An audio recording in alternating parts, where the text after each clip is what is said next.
Marcus Thompson stood in front of his new house and smiled. The moving truck had just left and boxes filled his garage. After 12 years in the Navy SEALs, he was finally home for good. His wife Sarah walked up beside him and took his hand.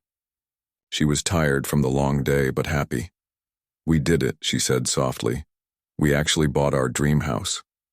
Marcus looked at the 2-story home with its white fence and green lawn. Willowbrook Estates was everything they had hoped for. The streets were clean and quiet. Children rode bikes on the sidewalks. Neighbors waved from their front yards. It looked like the perfect place to start a family. Sarah was a nurse at the Children's Hospital downtown. She had worked extra shifts for 3 years to help save money for this house. Marcus had saved every penny he could during his time overseas. They had looked at dozens of houses before finding this one. The moment they walked through the front door, they both knew it was home. "The neighbors seem really nice," Sarah said as she watched an older woman water her flowers across the street. The woman looked up and waved at them. Marcus waved back.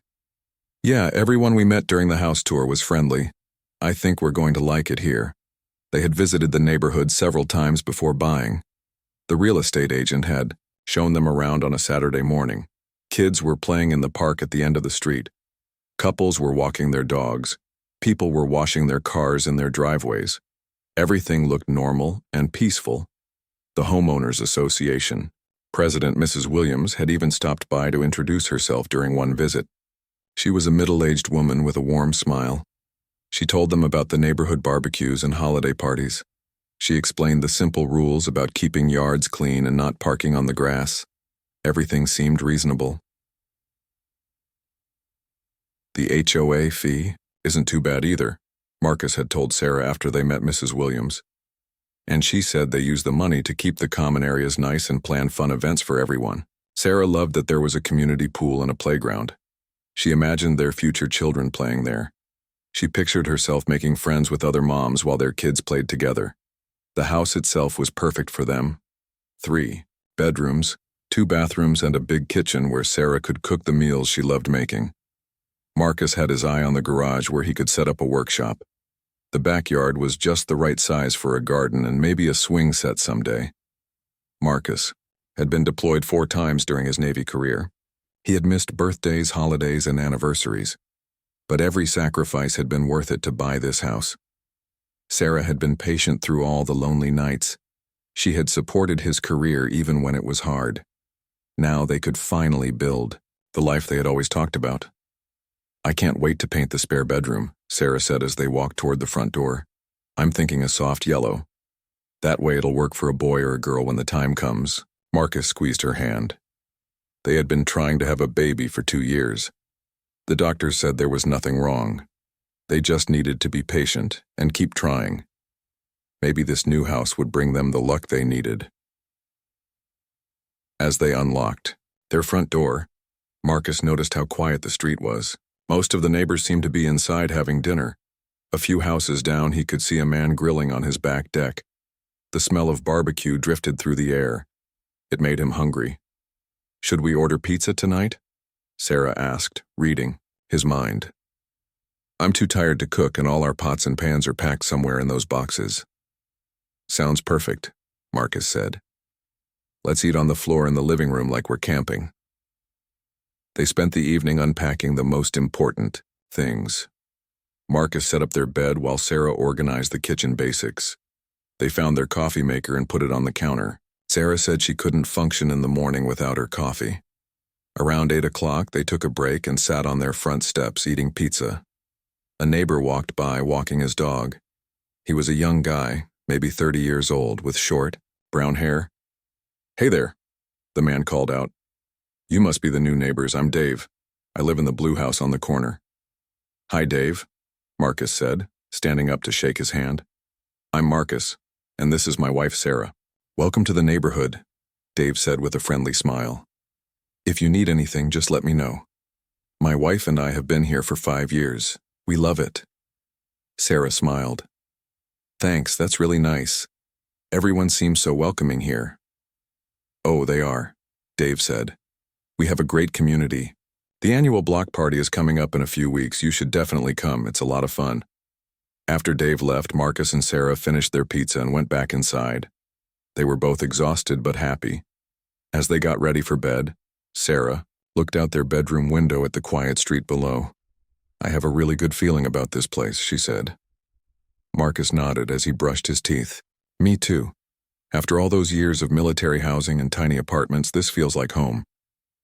They had lived in so many temporary places during Marcus's career. Base housing that all looked the same. Rental apartments near different Navy bases. They had never been able to paint the walls or plant a garden. Everything had been temporary. This was their first real home together.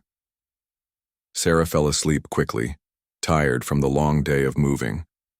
Marcus lay awake for a while, listening to the sounds of his new neighborhood. He could hear a dog barking somewhere in the distance. A car drove by slowly. Someone was running their air conditioner. After years of sleeping in war zones and military barracks, the peaceful sounds made him smile. No explosions, no gunfire, no alarms going off in the middle of the night. Just the quiet sounds of people living normal lives. Marcus had seen terrible things during his time in special operations. He had been in places where people lived in fear every day. Coming home to this safe, clean neighborhood felt like a gift. He wanted to protect this peace. He wanted to be part of a community where children could play outside without worry. As he finally drifted off to sleep, Marcus felt grateful. Tomorrow, he would start his new job at a security consulting company. Sarah would go back to work at the hospital. They would begin their new life as homeowners in Willowbrook Estates. Neither of them knew that some of their new neighbors were watching their house with unfriendly eyes. They didn't know that a few people on their street were angry about their arrival, and they had no idea that trouble was already being planned in secret meetings in other houses nearby. For now, Marcus and Sarah Thompson slept peacefully in their dream home, believing they had found the perfect place to build their future together. Sarah found the first letter taped to their front door on a Tuesday morning. She was leaving for work when she noticed the white envelope with HOA violation written in red letters across the front. Her heart sank as she opened it. The letter said their grass was too long and violated neighborhood standards. Sarah looked at their lawn. Marcus had cut it just 3 days ago. It looked exactly the same as every other yard on the street. She folded the letter and put it in her purse, deciding to talk to Marcus about it later. At the hospital, Sarah couldn't stop thinking about the letter. During her lunch break, she called Marcus at his new job. "Honey, we got a violation notice about our grass," she said. "But I don't understand it. Our lawn looks fine." Marcus was quiet for a moment.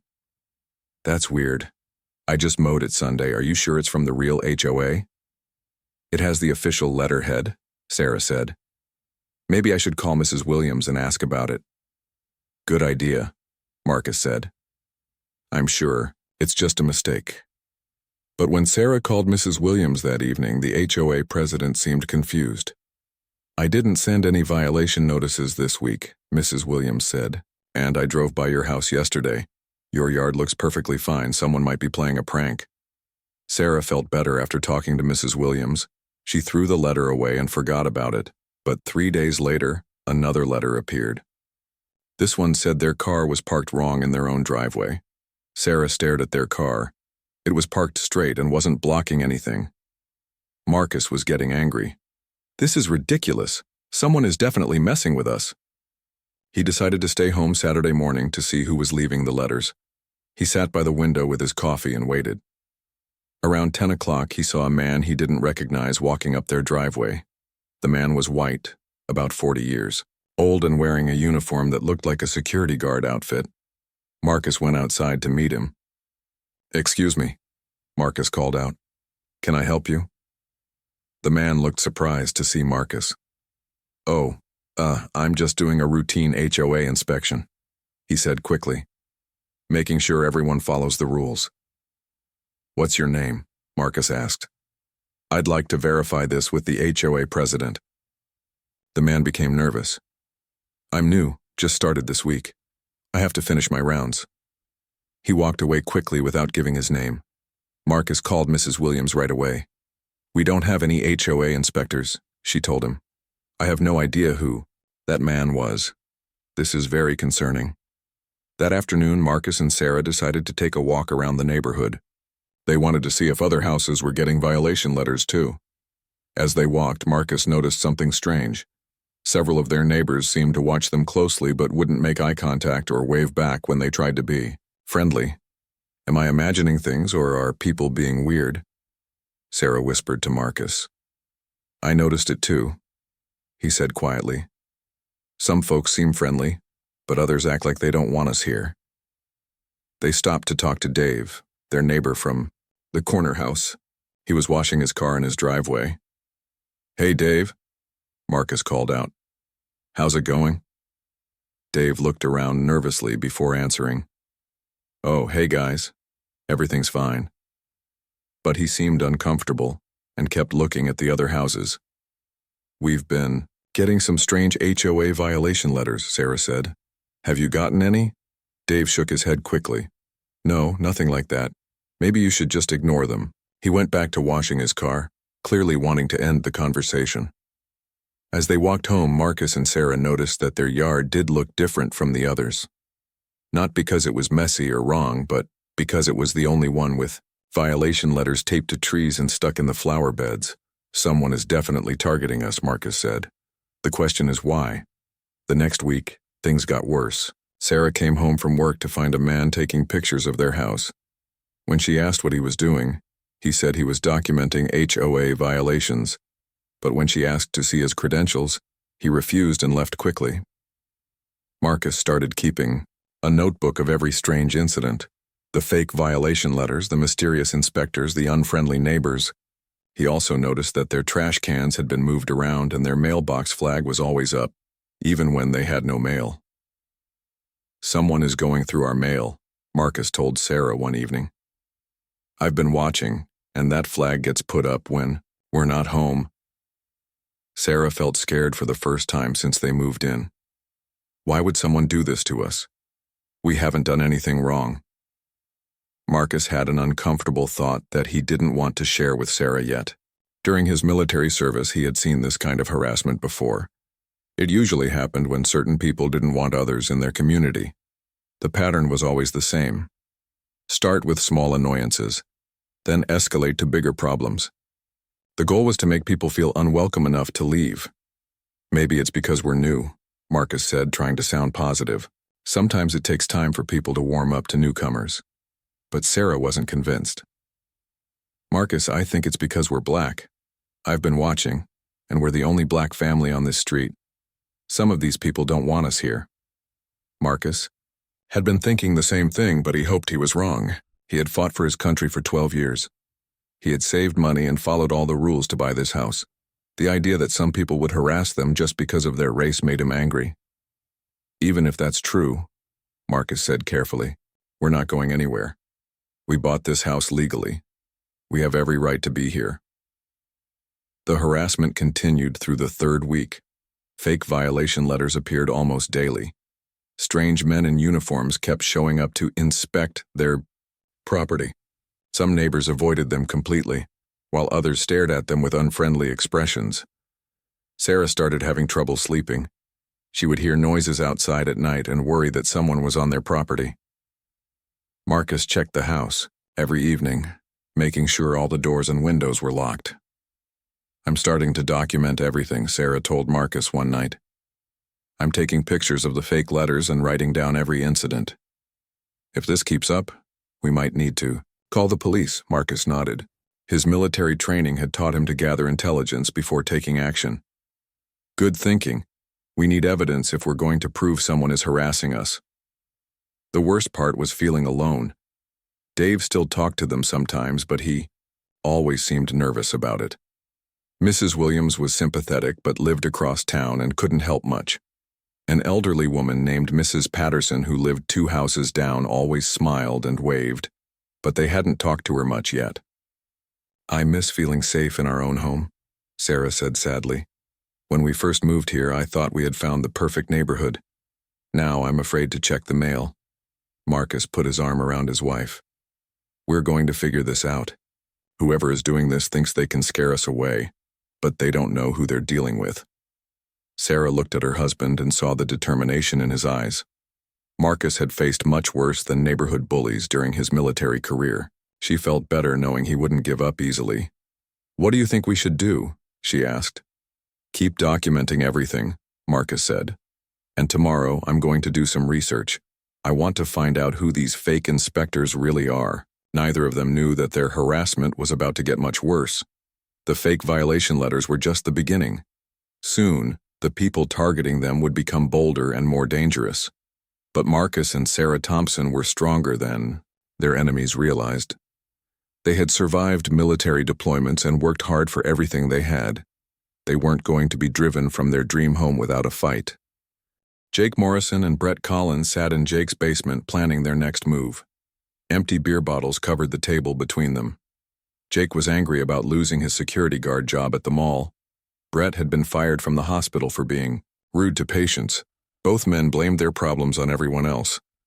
"These people think they can just move into our neighborhood," Jake said, pointing at photos he had taken of Marcus and Sarah's house. "First it's one family, then it's 10 families, then the whole place goes to hell." Brett nodded and took another drink. "My dad bought his house here in 1975. This used to be a good neighborhood. Now look what's happening." Jake had an idea that excited him. "You know what we should do? We should pretend to be HOA enforcement officers. We can make official-looking badges and uniforms. Then we can hassle them legally." "Is that legal?" Brett asked. "Who's going to stop us?" Jake replied. "Mrs. Williams is old and doesn't pay attention. Most of the neighbors want these people gone anyway. We'll just be doing what everyone else is thinking." The next day, Jake went to a uniform shop downtown. He bought 2 navy blue shirts and pants that looked like police uniforms. Then he went to a print shop and made fake ID badges. They said HOA Enforcement Officer and had official-looking seals. The badges looked real enough to fool most people. Brett was impressed when Jake showed him the uniforms. "These look professional. People will think we're real cops." "That's the idea," Jake said with a mean smile. "Now we can do whatever we want to make their lives miserable." They decided to target Marcus and Sarah first, but they also planned to bother other families they didn't like. There was a Hispanic family on Oak Street and an Asian family near the park. Jake and Brett wanted them all gone. The fake officers started their harassment campaign on a Monday morning. They waited until Marcus left for work, then approached Sarah as she was getting into her car. "Excuse me, ma'am," Jake said in his fake uniform. "I'm Officer Morrison with HOA Enforcement. We need to inspect your property." Sarah looked at his badge and uniform. They looked official, but something felt wrong. "I wasn't expecting any inspection. Can I see some identification?" Jake showed her his fake badge. "This is routine. We're checking all properties in this section for code violations." Sarah felt nervous but didn't want to cause trouble.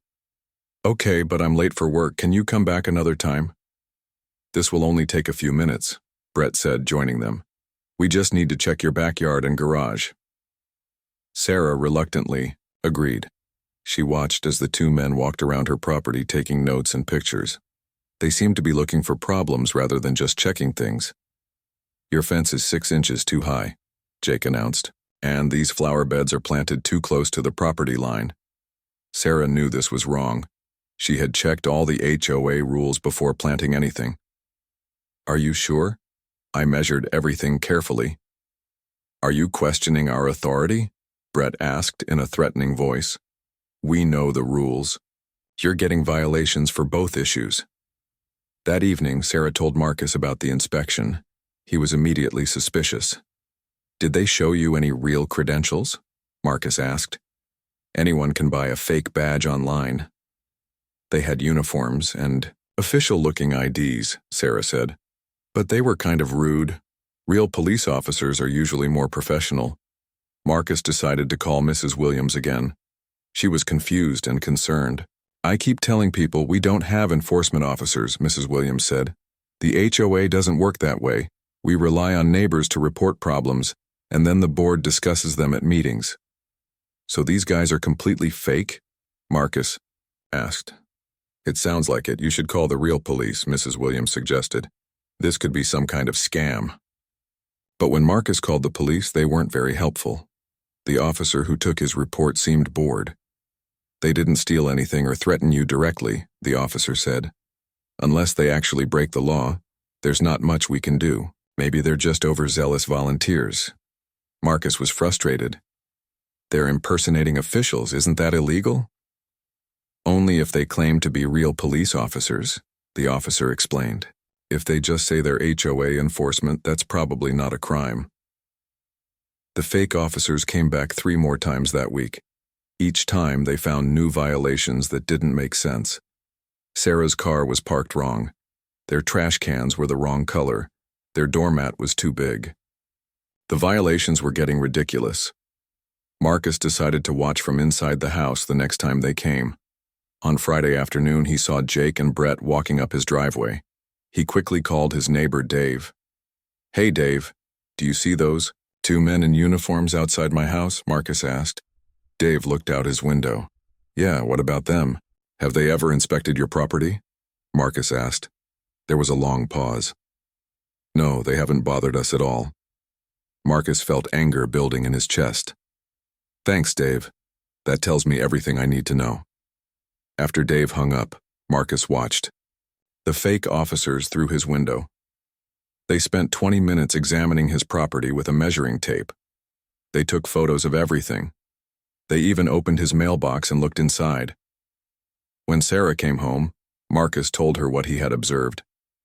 "They only target us," Marcus said. Dave confirmed they've never bothered him or any of the other neighbors. "So this is definitely about race," Sarah said sadly. "They're trying to drive us out." Marcus nodded grimly. "And they're getting bolder. Today they went through our mail. That's a federal crime." The harassment escalated over the weekend. Jake and Brett started showing up at night, claiming they were doing security patrols. They would shine flashlights around Marcus and Sarah's property and make noise that woke them up. Sunday evening, Marcus had enough. When he saw the fake officers approaching his house, he went outside to confront them. "I need to see your real credentials," Marcus demanded. "Not those fake badges. I want to see official photo IDs and documentation of your authority." Jake became angry. "You don't have the right to question us. We're official HOA enforcement." "No, you're not," Marcus said firmly. "I've checked with the HOA president. We don't have enforcement officers. You're just 2 guys with fake uniforms harassing my family." Brett stepped closer to Marcus in a threatening way. "Maybe you should mind your own business." Marcus didn't back down. His military training kicked in, and he assessed both men quickly. They were out of shape and probably had no combat experience. If they wanted trouble, he could handle them easily. But he also knew that fighting would only make things worse. "I know what you're doing," Marcus said calmly. "And I know why you're doing it. But you picked the wrong family to mess with." Jake and Brett left that night, but Marcus could see they were planning something bigger. They were testing his reactions and looking for weaknesses. This was psychological warfare, and Marcus recognized the tactics. "They're going to escalate," Marcus told Sarah that night. "These aren't random pranks anymore. They have a plan to drive us out, and they're getting organized about it." Sarah was scared, but determined. "What do we do?" "We start gathering real evidence," Marcus said. "I'm going to find out who these guys really are, and when they make their next move, we'll be ready for them." Marcus spent the next few days using his military contacts to investigate Jake and Brett. What he discovered made him even more angry. Both men had criminal records. Jake had been arrested for assault twice. Brett had been fired from multiple jobs for harassment and threats. These weren't just racist neighbors. They were dangerous men who enjoyed hurting people. And now they were targeting his wife while pretending to have legal authority. Marcus realized the situation was about to get much worse.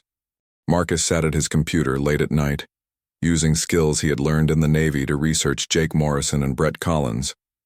What he found made his blood run cold. Both men had more serious criminal backgrounds than he first thought. Jake Morrison had been arrested 3 times for assault and battery. 2 of the victims were women. He had also been fired from his last security job for threatening customers. Brett Collins had a record of harassment and had lost 4 jobs in 2 years. Court documents showed he had been ordered to stay away from his ex-girlfriend after stalking her. These aren't just racist neighbors, Marcus whispered to himself. These are predators. Sarah was sleeping upstairs, but Marcus couldn't rest. He had spent years protecting his country from dangerous people. Now dangerous people were targeting his wife in their own neighborhood. He felt responsible for keeping her safe. Marcus found more disturbing information. Jake and Brett lived in an apartment complex 3 miles away from Willowbrook Estates. They didn't even live in the neighborhood they were patrolling. They had specifically chosen this area to cause trouble. The next morning, Marcus called his old Navy buddy Tony Rodriguez, who now worked as a private investigator. "Tony, I need a favor," Marcus said. "Can you help me gather legal evidence on 2 guys who are harassing my family?" "Of course, brother," Tony replied. "What kind of harassment?" Marcus explained the whole situation. Tony was immediately concerned. "Marcus, these guys sound dangerous. The fake uniform thing is a major red flag. They're testing boundaries and escalating systematically. This is predator behavior." "That's what I'm afraid of," Marcus said. "I need to know everything about them before they hurt Sarah." Tony agreed to help.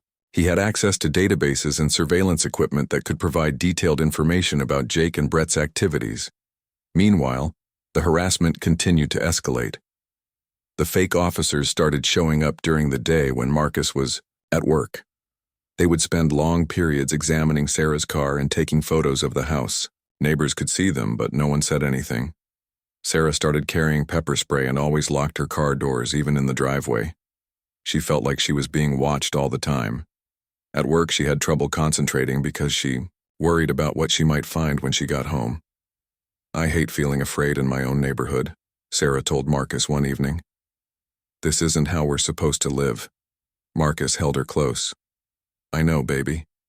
But we're gathering evidence now. Soon we'll have enough proof to stop them." The fake officers began conducting late-night inspections that were clearly designed to intimidate. They would arrive around 11 o'clock and spend an hour walking around the house with flashlights. They made no effort to be quiet, obviously, trying to disturb Marcus and Sarah's sleep. Marcus installed security cameras around his property. The cameras were hidden but recorded everything. He also set up motion sensors that would alert his phone if anyone approached the house. On Thursday night, the cameras caught Jake and Brett doing something that crossed a legal line. They were trying to look through the windows of the house. Marcus had clear video of them attempting to peer into his bedroom window where Sarah was changing clothes. "Now we've got them," Marcus said when he reviewed the footage. "Peeping Tom charges, trespassing, and stalking. This is enough to get them arrested." But Marcus also knew that arrests wouldn't solve the deeper problem. Jake and Brett were part of a larger group of neighbors who wanted Marcus and Sarah to leave. Even if these 2 went to jail, others might continue the harassment. Tony's investigation revealed more troubling information. Jake and Brett had been meeting with 3 other men from the neighborhood. They were planning something bigger than fake HOA violations. Phone records showed they had been discussing taking care of the problem permanently. "Marcus, I think these guys might try to hurt you or Sarah," Tony warned during a phone call. "The language they're using suggests they're planning some kind of direct confrontation." Marcus felt his military training taking over. He had dealt with threats before, but this was different. In the military, he knew who the enemy was and had rules of engagement. Here at home, he had to be more careful. Any violent response could make him look like the aggressor. "I need to be smart about this," Marcus told Tony.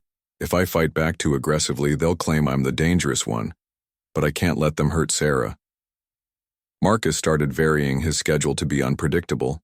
Some days he came home for lunch. Other days he worked late. He wanted to make it harder for Jake and Brett to know when he wouldn't be home to protect Sarah. Sarah began documenting every incident in detail. She took photos of the fake officers and wrote down exactly what they said and did. She also started recording their visits with her phone, being careful to stay inside the house where she was safe.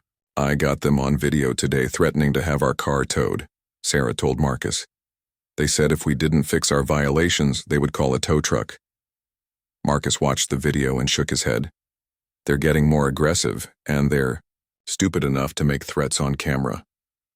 The situation reached a new level when Jake and Brett started involving other neighborhood residents. They convinced some neighbors to file false complaints about Marcus and Sarah with the city. Soon, real city inspectors were showing up to investigate noise complaints and property violations that didn't exist.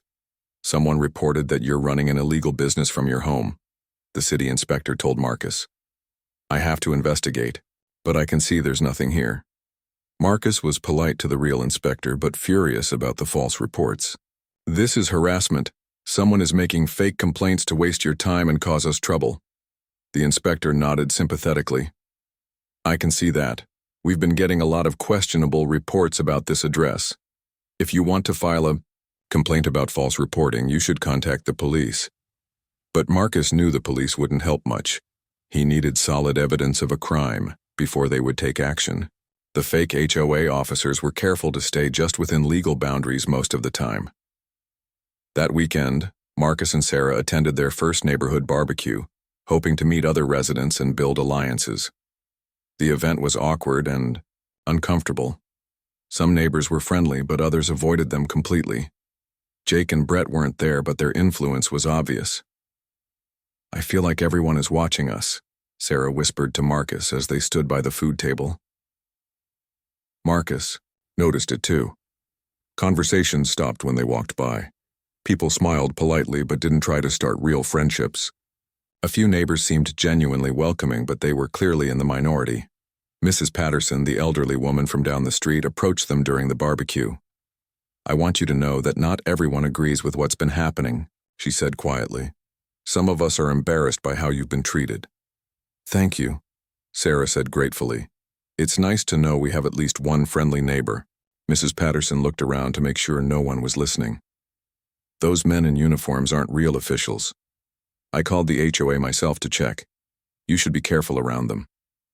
Marcus appreciated the warning, but he could see that Mrs. Patterson was afraid to help more directly. The fake officers had created an atmosphere of fear that affected everyone. As they walked home from the barbecue, Marcus made a decision.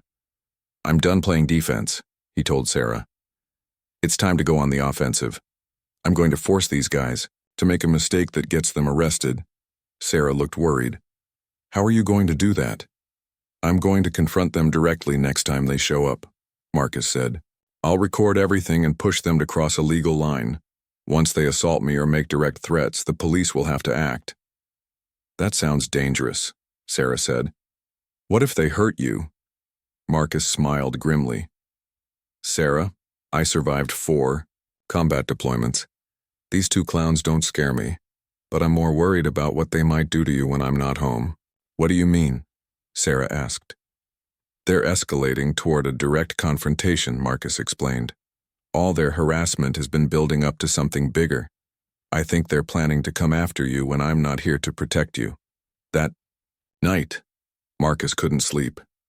His instincts told him that Jake and Brett were planning their final move. Everything they had done so far was preparation for a bigger attack, and Marcus was afraid it would happen soon. Saturday morning started like any other weekend day. Marcus was getting ready to attend his monthly veteran support group meeting across town. Sarah planned to spend the day working in their garden and catching up on household chores. Neither of them knew that Jake and Brett had been watching their routine for weeks, waiting for the perfect opportunity. I'll be back around 3 o'clock, Marcus told Sarah as he kissed her goodbye. Call me if anything feels wrong, okay? Sarah smiled and hugged him. Don't worry so much. It's a beautiful day, and I'm looking forward to planting those new flowers we bought. Marcus felt uneasy leaving Sarah alone, but he knew the veterans group was important. Several guys from his old unit were struggling with adjustment to civilian life, and Marcus had become an unofficial counselor for them. He couldn't let them down. Jake and Brett had been parked down the street since 7 that morning, waiting for Marcus to leave. They had planned this confrontation for 2 weeks. In their twisted minds, they believed they were protecting their neighborhood from unwanted residents. Remember, we just need to scare her enough that they move away. Jake told Brett as they watched Marcus drive off. We're not going to seriously hurt her, just make it clear that she's not welcome here. Brett nodded, but there was excitement in his eyes that worried Jake. Brett had been getting more aggressive lately, talking about teaching these people a real lesson. Jake was starting to think his partner might go too far. They waited another hour to make sure Marcus was really gone, then put on their fake uniforms and walked up to Sarah's house. She was kneeling in her front flower bed, wearing gardening gloves and a sun hat. She looked peaceful and happy, which made their anger worse. "Ma'am, we need to speak with you," Jake announced in his fake official voice. Sarah looked up and sighed when she saw the two fake officers. She was getting tired of their constant harassment, but she remained polite. "Good morning," she said, standing up and brushing dirt off her knees. "What can I help you with today?" "We've received multiple complaints about violations on your property," Brett said aggressively. "We need to conduct a full inspection of your house and garage right now." Sarah felt her heart rate increase. Something about their attitude was different today. They seemed angrier and more threatening than usual. "I'm sorry, but I can't let you into my house without proper credentials," Sarah said firmly. "I've checked with the HOA president and she says you don't have any authority here." Jake's face turned red with anger. "Are you calling us liars?" "I'm saying you need to show me official identification from the city or county," Sarah replied, trying to stay calm. "Real officials would have proper documentation." Brett stepped closer to Sarah, invading her personal space. "Lady, we are official. We don't have to prove anything to you." Sarah backed toward her front door, but Jake moved to block her path. Now she was trapped between the two men in her own driveway. She reached for her phone to call 911, but Brett grabbed her wrist. "You're not calling anyone until we're done here," Brett said roughly. "Let go of me," Sarah demanded, trying to pull her arm free. "You're hurting me." Jake realized things were escalating too quickly. "Brett, calm down. We just need to search the house." But Brett was beyond reasoning. All his anger and hatred were focused on Sarah. "These people think they can move into our neighborhood and disrespect us. She needs to learn some manners." Sarah tried to run toward Mrs. Patterson's house, but Brett grabbed her by the shoulder and spun her around. The movement was so violent that Sarah fell to her knees on the concrete driveway. "Please leave me alone," Sarah said, her voice shaking with fear. "I haven't done anything wrong." Mrs. Patterson had been watching from her kitchen window, and she could see that Sarah was in trouble. She immediately called 911. "I need police at 1247 Maple Street right away," Mrs. Patterson told the dispatcher. "Two men are attacking my neighbor in her driveway." Back at the Thompson house, the situation was getting worse. Brett pulled Sarah to her feet roughly, leaving bruises on her arm where he gripped her. "We're going to search your house now," Brett said in a threatening voice, "and you're going to cooperate, or things will get much worse for you." "No," Sarah said with as much strength as she could manage. "You have no authority to search my house. I want you to leave my property right now." Brett's anger exploded, though.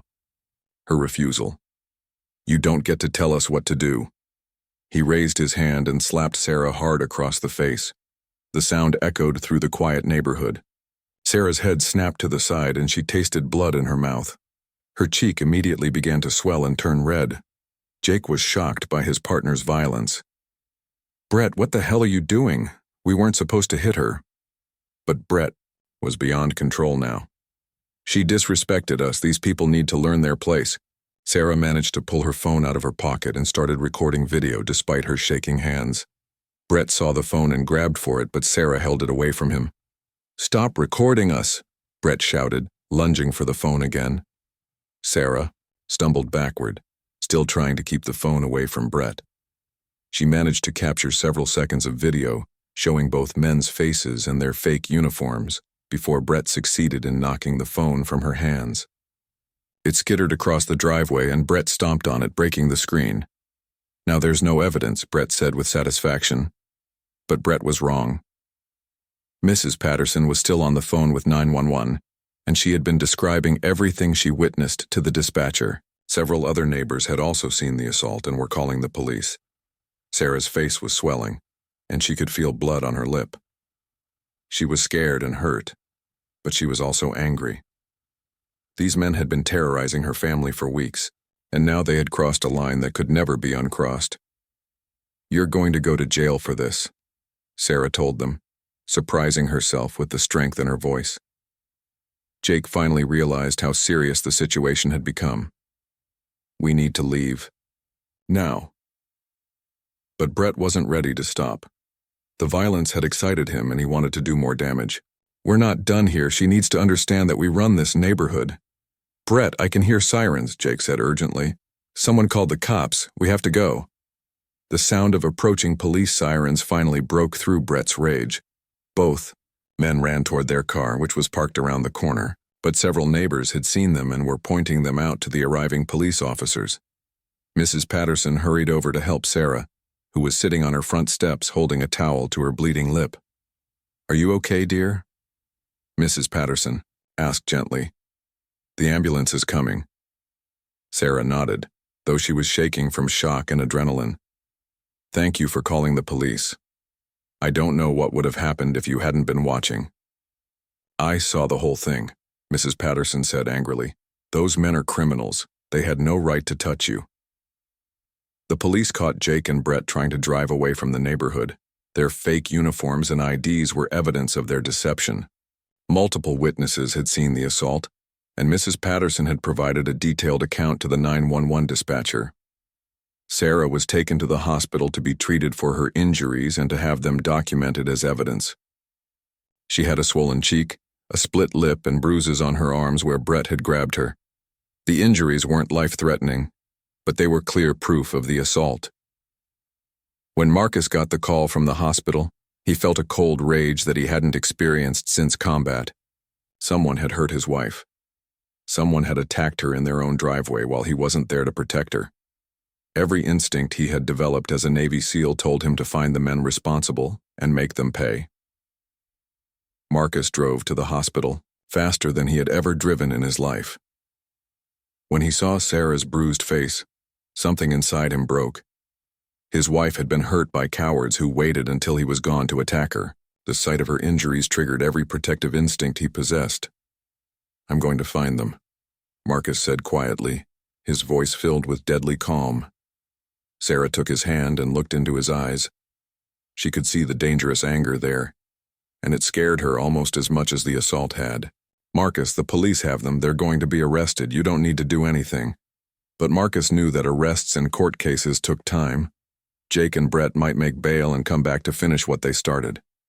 His wife had been hurt, and his military training told him that the threat had to be eliminated completely. The breaking point had been reached. Everything that happened next would change their lives forever. Marcus sat in the hospital waiting room while doctors examined Sarah's injuries.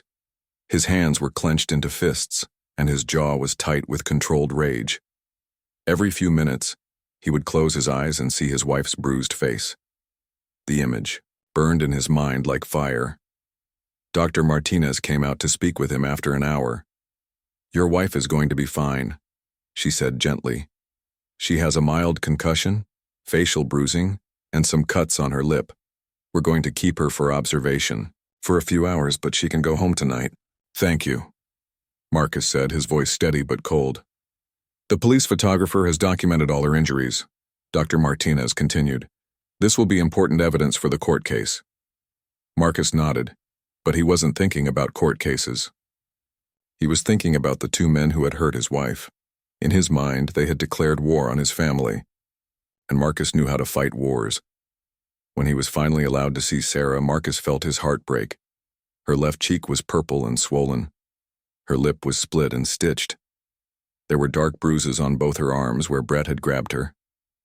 I'm okay, Sarah said when she saw the look on his face. It looks worse than it feels. Marcus kissed her forehead gently. I'm so sorry I wasn't there to protect you. This isn't your fault, Sarah said firmly. Those men chose to do this. You couldn't have known they would attack me. But Marcus blamed himself completely. He was a Navy SEAL. His job had been to protect people from dangerous enemies. He had failed to protect the most important person in his world. Detective Williams arrived at the hospital to take Sarah's statement. She was a middle-aged black woman who seemed genuinely concerned about what had happened. We arrested both men at the scene, Detective Williams told them. Jake Morrison and Brett Collins. They're being charged with assault, battery, impersonating officials, and several other crimes. Will they get bail? Marcus asked, his voice carefully controlled. Probably, the detective admitted. Unless they have outstanding warrants, the judge will likely set bail for a first offense. Marcus felt his anger growing. So they could be back on the street tonight?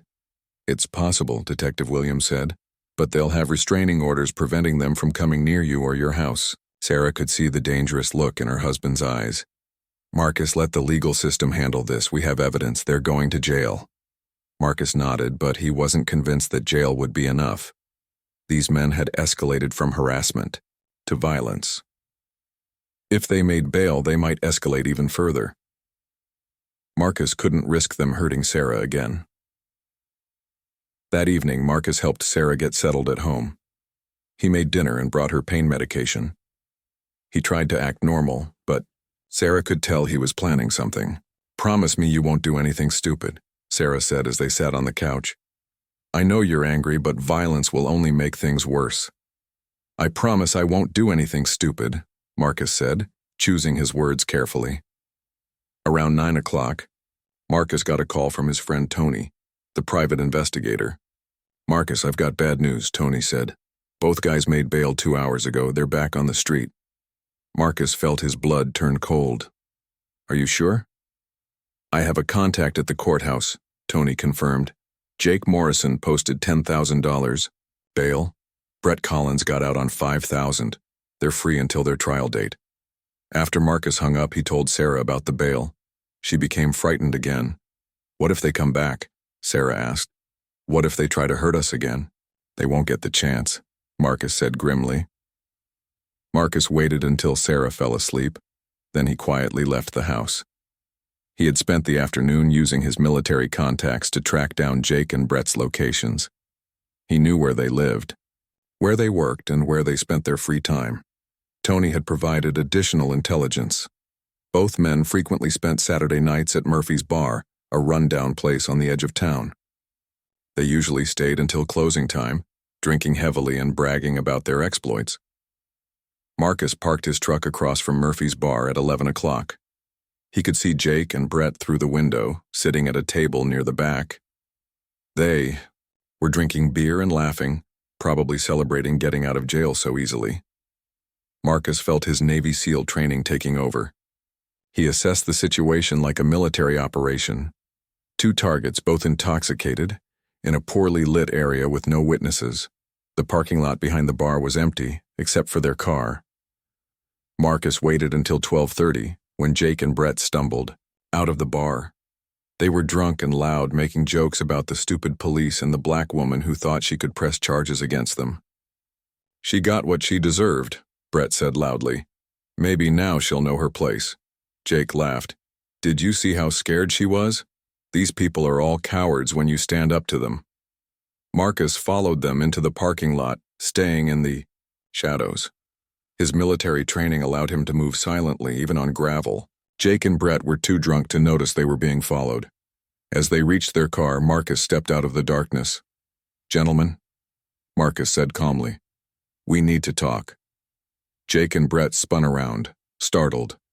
When they saw Marcus, Brett immediately became aggressive. "What do you want?" Brett demanded. "We're not doing anything wrong." "You put your hands on my wife," Marcus said, his voice deadly quiet. "You hit her in our own driveway. Now we're going to settle this." Jake realized they were in serious trouble. He had heard that Marcus was ex-military, and now he could see the dangerous look in the man's eyes. "Look, we were just doing our job," Jake said, trying to back away. "Maybe things got out of hand, but we didn't mean to hurt anyone." "Your job?" Marcus stepped closer. "Your job was to terrorize my family? Your job was to assault my wife?" Brett was too drunk and stupid to be afraid. "Yeah, that's right. Someone had to teach you people a lesson." Marcus moved faster than either man could follow. 12 years of special operations training had made him a weapon that could neutralize enemies in seconds. Brett didn't even see the punch that broke his nose and dropped him to the ground. Jake tried to run, but Marcus caught him before he took 3 steps. A single blow to the solar plexus doubled Jake over, gasping for breath. When he tried to straighten up, Marcus's knee met his face with the force of a sledgehammer. Brett was trying to get up when Marcus turned back to him. Blood was streaming from his broken nose, and his eyes were already swelling shut. "Please," Brett begged. "We're sorry. We won't bother you anymore." "You're right," Marcus said coldly. "You won't." Marcus grabbed Brett by the shirt and lifted him off the ground with one hand. With the other hand, he delivered precise strikes to Brett's ribs, breaking 3 of them.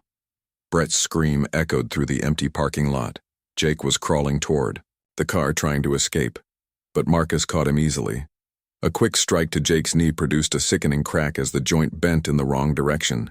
Jake collapsed, crying in pain. "You wanted to teach my wife a lesson," Marcus said, standing over both men. "Now I'm going to teach you one. If you ever come near my family again, if you ever even drive through our neighborhood, I will find you. And next time, I won't be so gentle." Both men were unconscious when Marcus finished with them. He had been careful not to cause any permanent damage, but they would be in the hospital for weeks. More importantly, they would never forget what happened when they threatened his family. Marcus called 911 from a payphone 2 blocks away, reporting that he had heard screaming in the parking lot behind Murphy's bar. Then he drove home, where Sarah was still sleeping peacefully. The next morning, Marcus read in the local paper that 2 men had been found beaten unconscious behind a bar. Jake Morrison had a broken leg and severe facial injuries. Brett Collins had broken ribs, a broken nose, and a concussion. Both men were hospitalized in serious but stable condition. Sarah read the article over breakfast and looked at her husband suspiciously. "Marcus, did you have anything to do with this?" Marcus met her eyes steadily. "I promised you I wouldn't do anything stupid. Beating up the men who hurt you wasn't stupid. It was necessary." Sarah felt conflicted.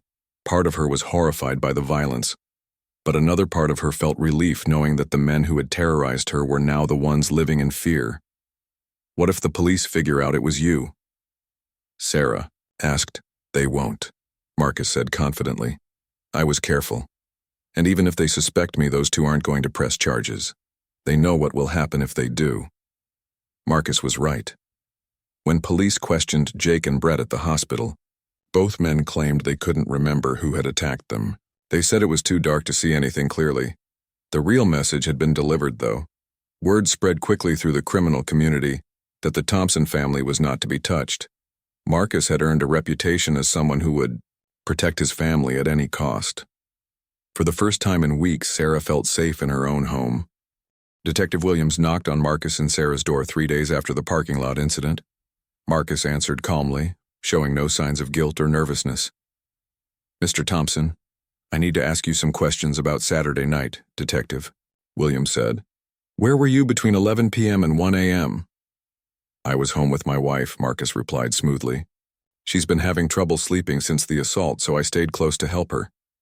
Sarah appeared behind Marcus, still showing the fading bruises on her face. "That's right, Detective. Marcus never left the house. We watched movies together until I fell asleep." Detective Williams studied both of their faces but found nothing suspicious. Jake Morrison and Brett Collins were beaten severely Saturday night. Both men are still in the hospital. "I'm sorry to hear that," Marcus said without emotion. "But after what they did to my wife, I can't say I'm surprised someone taught them a lesson." The detective made notes in her pad. "You understand you're both suspects, given what happened earlier this week?" "Of course," Sarah said. "But as you can see, I'm still recovering from their attack. We were both home taking care of my injuries." After Detective Williams left, Sarah looked at her husband with a mixture of admiration and concern. "You're good at lying," she said quietly. "I'm good at protecting my family," Marcus corrected. "Everything else is just details." The investigation into the parking lot beating went nowhere. Jake and Brett continued to claim they couldn't identify their attacker. Security cameras in the area had mysteriously malfunctioned that night. No witnesses came forward. But the investigation into Jake and Brett's crimes was moving forward quickly. Detective Williams had discovered that their harassment campaign extended far beyond the Thompson family. "We found evidence that Morrison and Collins targeted at least 6 families in 3 different neighborhoods," Detective Williams told Marcus and Sarah during a follow-up meeting.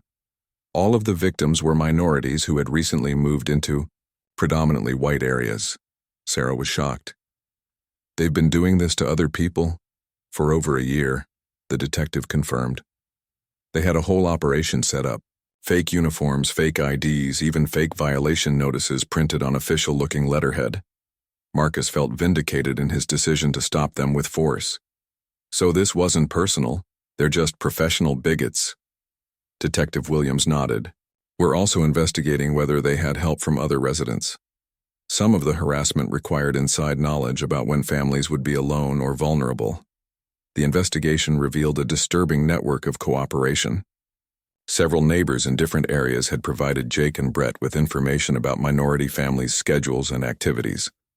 Some had even made false complaints to city officials to support the harassment campaigns. Mrs. Patterson became a key witness in the case. She had been documenting suspicious activities in the neighborhood for months, including the fake HOA inspections and late-night prowling. I knew something wasn't right, Mrs. Patterson told the detective. Real HOA officials don't work at night or threaten people. But I was afraid to speak up until they hurt Sarah. The evidence against Jake and Brett was overwhelming. In addition to assaulting Sarah, they were charged with multiple counts of impersonating law enforcement officers, stalking, harassment, and civil rights violations. The federal charges carried serious prison time. Marcus and Sarah attended the icy preliminary hearing, where they saw Jake and Brett for the first time since the assault. Both men were still showing signs of their hospital stay. Jake walked with a cane due to his broken leg, and Brett's face was still swollen and discolored. When Brett saw Marcus in the courtroom, his eyes filled with fear. He whispered urgently to his lawyer, pointing at Marcus. The lawyer looked confused but made notes. Are they claiming you attacked them? Sarah whispered to Marcus. They can claim whatever they want, Marcus replied quietly. They have no proof, and they know what happens if they push it. The hearing revealed more shocking details about the harassment campaign. Jake and Brett had kept detailed files on multiple families, including photos, schedule information, and plans for escalating harassment. They had specifically targeted Sarah for assault because they believed attacking her would drive the Thompson family away. Judge Martinez was visibly disgusted as she reviewed the evidence. This appears to be a systematic campaign of terrorism against minority families, she said. Bail is revoked for both defendants. Marcus felt satisfaction as Jake and Brett were led away in handcuffs. Justice was finally being served through legal channels, but the case had broader implications for the Willowbrook Estates community. As news of the investigation spread, several neighbors who had been silent during the harassment campaign came forward with information and apologies. Dave, their neighbor from the corner house, visited Marcus and Sarah one evening. I owe you both a huge apology, Dave said, looking ashamed. I knew what Morrison and Collins were doing wasn't right, but I was afraid to get involved. Why were you afraid? Sarah asked. Dave looked uncomfortable. Some of the other neighbors were saying that if we didn't support Morrison and Collins, we might be next. There was talk about property values going down and the neighborhood changing. Marcus was disappointed but not surprised. So you were willing to let them terrorize us to protect your house value? I know how it sounds, Dave said defensively. But I have kids to think about. I couldn't risk making enemies in the neighborhood. Sarah felt some sympathy for Dave's position, but she was still hurt by his lack of support. You could have at least warned us about what was happening. You're right, Dave admitted. I was a coward, and I'm sorry. Is there anything I can do to make up for it? The conversation with Dave was repeated with several other neighbors over the following weeks. Many admitted they had known about the harassment, but had been afraid to intervene. Some had even been recruited to provide information about Marcus and Sarah's schedules. Mrs. Williams, the HOA president, called an emergency community meeting to address the situation. The meeting was packed with residents who were finally ready to talk openly about what had been happening. I want everyone to understand that this association does not support harassment or discrimination, Mrs. Williams announced. The actions of Morrison and Collins do not represent our community values. But several residents disagreed. An older man named Frank stood up and spoke angrily. Maybe Morrison and Collins went too far, Frank said. But they were trying to protect our neighborhood. Property values have already started dropping since certain people moved in. Marcus stood up to respond. Certain people? You mean black? People like my wife and me? Frank became defensive. I didn't say anything about race. I'm talking about maintaining community standards. What standards? Sarah asked firmly. We follow every HOA rule. Our property is well maintained. We're quiet, respectful neighbors. What exactly are you objecting to? Frank couldn't give a clear answer, and his obvious discomfort revealed the truth about his motivations. Several other residents applauded Sarah's response. The meeting became a turning point for the community. Progressive residents outnumbered the bigoted ones, but many had been silent because they didn't want to cause conflict. The assault on Sarah had finally forced them to take a stand. A new set of HOA rules was passed prohibiting harassment and discrimination. A community watch program was established to protect all residents from outside threats. Most importantly, several families publicly apologized to Marcus and Sarah and committed to being better neighbors. I'm glad we stayed, Sarah told Marcus after the meeting. Running away would have just let them win. Marcus agreed. Besides, this is our home. We're not going anywhere. The legal case continued to develop. Federal prosecutors had taken over from local authorities because of the civil rights violations. Jake and Brett were facing 20 years in prison, if convicted on all charges. Their lawyer tried to negotiate a plea deal, but the prosecutors wanted them to provide information about other participants in the harassment network. Both men eventually agreed to cooperate in exchange for reduced sentences. The information they provided led to additional arrests. 3 residents from Willowbrook Estates were charged with conspiracy and providing material support for the harassment campaign. 2 city employees were fired for processing false complaints without proper investigation. Marcus watched the news coverage with satisfaction. The justice system was working, and the conspiracy that had targeted his family was being dismantled piece by piece. But the most important change was in the neighborhood itself. The community had been forced to confront its own prejudices and decide what kind of place it wanted to be. Most residents had chosen inclusion over exclusion, tolerance over fear. For the first time since moving in, Marcus and Sarah felt like they truly belonged in Willowbrook Estates. 6 months later, Marcus and Sarah sat in the federal courthouse watching Jake Morrison and Brett Collins receive their sentences. Both men looked thin and defeated after months in jail awaiting trial. Judge Harrison read the charges slowly and clearly. Jake Morrison, you have pleaded guilty to impersonating a federal officer, assault and battery, stalking, conspiracy to violate civil rights, and hate crime enhancements. I sentence you to 8 years in federal prison. Jake's shoulders slumped as the bailiff approached to take him away. He glanced back at Marcus and Sarah one last time, his eyes filled with regret and fear. Brett Collins, the judge continued, you have pleaded guilty to the same charges with additional counts of assault causing bodily harm. I sentence you to 10 years in federal prison. Brett began crying as the sentence was announced. His wife and teenage daughter were in the courtroom also crying. Sarah felt a moment of sympathy for Brett's family, who had been destroyed by his hateful actions. After the sentencing, Prosecutor Maria Santos spoke with Marcus and Sarah outside the courthouse. This case has set an important precedent, Santos explained. Other communities dealing with organized harassment campaigns now have a legal framework to fight back. Your courage in pressing charges has helped protect families across the country. Marcus felt proud that their struggle had helped others, but he was ready to move on from the legal battles. We just want to live peacefully in our neighborhood. You've earned that right, Santos said with a smile. And I think you'll find that your community has changed for the better. The prosecutor was right. Willowbrook Estates had transformed dramatically since the arrest of Jake and Brett. The criminal conspiracy had been completely exposed, and the few remaining racist residents had either moved away or kept their opinions to themselves. Mrs. Patterson had become one of Marcus and Sarah's closest friends. She visited them regularly and had become like a grandmother to them. Her courage in calling 911 during the assault had made her a neighborhood hero. I should have spoken up sooner.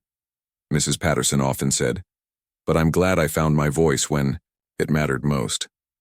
Dave and his family had worked hard to rebuild their relationship with Marcus and Sarah. They now had regular barbecues together, and their children played in each other's yards. Dave had become a strong advocate for inclusive community policies. I learned that silence in the face of injustice makes you part of the problem, Dave told Marcus one evening. I won't make that mistake again. The annual neighborhood block party that year was the largest and most diverse in the community's history. Marcus and Sarah were asked to co-host the event, a role they accepted with pride. It's amazing how much things have changed, Sarah said as she watched children of different races playing together on their street. Last year, people crossed the street to avoid us. Now they're inviting us to host their parties. Marcus smiled as he grilled hamburgers for the crowd. Sometimes it takes a crisis to show people who they really are. Most of our neighbors are good people who just needed permission to do the right thing. The Thompsons had received dozens of letters from other families across the country who had faced similar harassment. Many had been inspired by their story to fight back against discrimination in their own communities. Marcus had started speaking at veterans groups about his experience, helping other military families deal with housing discrimination. His message was always the same. Stand up for your rights, document everything, and never let bullies win through intimidation. The skills we learned in the military aren't just for foreign battlefields, Marcus would tell veteran audiences. Sometimes we have to fight for freedom and justice right here at home. Sarah had become involved with a civil rights organization that helped families facing housing discrimination. She used her nursing skills to document injuries from hate crimes and provided emotional support to victims. What happened to us was terrible, Sarah would tell the families she helped. But we chose to fight back instead of running away. You can make that choice too. The couple had also achieved a personal milestone that made their victory even sweeter. Sarah was now 3 months pregnant with their first child. The stress of the harassment had made it difficult to conceive, but once they felt safe and settled, nature had taken its course. Our baby is going to grow up in a truly welcoming community, Sarah said as they painted the nursery yellow. He or she will never know what it's like to be afraid in their own neighborhood. Marcus felt emotional as he thought about their future child playing in the same yard where Sarah had been assaulted. This kid is going to know that their parents fought for their right to be here, and they're going to know that good people will always outnumber the bad ones. The transformation of Willowbrook Estates had been noticed by local media and civil rights groups. The neighborhood was now held up as an example of how communities could overcome racism and become stronger through diversity. Property values had actually increased since the harassment ended, proving wrong the bigots who claimed diversity would hurt the neighborhood. New families of all backgrounds were moving in, creating a truly integrated community. Mrs. Williams had been re-elected as HOA president, with a mandate to continue the inclusive policies that had been implemented. She had become a regional speaker on fair housing practices. The Thompson family saved our community, Mrs. Williams often said in her speeches. They could have moved away when things got difficult, but they stayed and fought for justice. Now, we're all better because of their courage. Marcus had also found closure regarding his military service. For years, he had struggled with the transition from protecting freedom overseas to finding purpose in civilian life. The fight for his family's safety and dignity had given him a new mission. I spent 12 years fighting for American values in foreign countries, Marcus reflected. It turns out I needed to fight for those same values right here in my own neighborhood. The ordeal had strengthened Marcus and Sarah's marriage in unexpected ways. They had faced their worst crisis together and emerged closer than ever. The experience had taught them that they could overcome any challenge as long as they supported each other. I'm proud of how we handled this, Sarah told Marcus one evening, as they sat on their front porch, watching the sunset. We didn't let hate change who we are. We stayed true to our values even when it was hard. Marcus took her hand and smiled. We're not victims anymore. We're survivors who chose to fight back. And we won. The couple had also maintained their commitment to community service. Marcus volunteered as a mentor for at-risk youth, teaching them conflict resolution and leadership skills. Sarah continued her work at the children's hospital while also counseling families dealing with trauma. Helping others heal from their pain helps us heal from ours, Sarah explained to a reporter who was writing about their story. We chose to turn our negative experience into something positive for our community. As they prepared for the birth of their first child, Marcus and Sarah felt genuine excitement about their future in Willowbrook Estates. The neighborhood that had once seemed hostile was now truly home. I want our child to grow up knowing that standing up for what's right isn't easy, but it's always worth it, Marcus said as he assembled the crib in their nursery. Sarah nodded, feeling their baby kick as if in agreement. And I want them to know that one family's courage can change an entire community for the better. The story of Marcus and Sarah Thompson had become a symbol of hope for families facing discrimination across America. They had proven that ordinary people could fight injustice and win, transforming not just their own lives but their entire community. Their dream house had finally become their dream home, surrounded by neighbors who valued diversity and inclusion. The perfect neighborhood they had originally thought they were buying had actually been created through their own courage and determination. Jake Morrison and Brett Collins were serving their sentences in federal prison, where they would have years to reflect on the consequences of their hatred. The conspiracy they had led was completely dismantled, and the community they had tried to destroy was stronger than ever.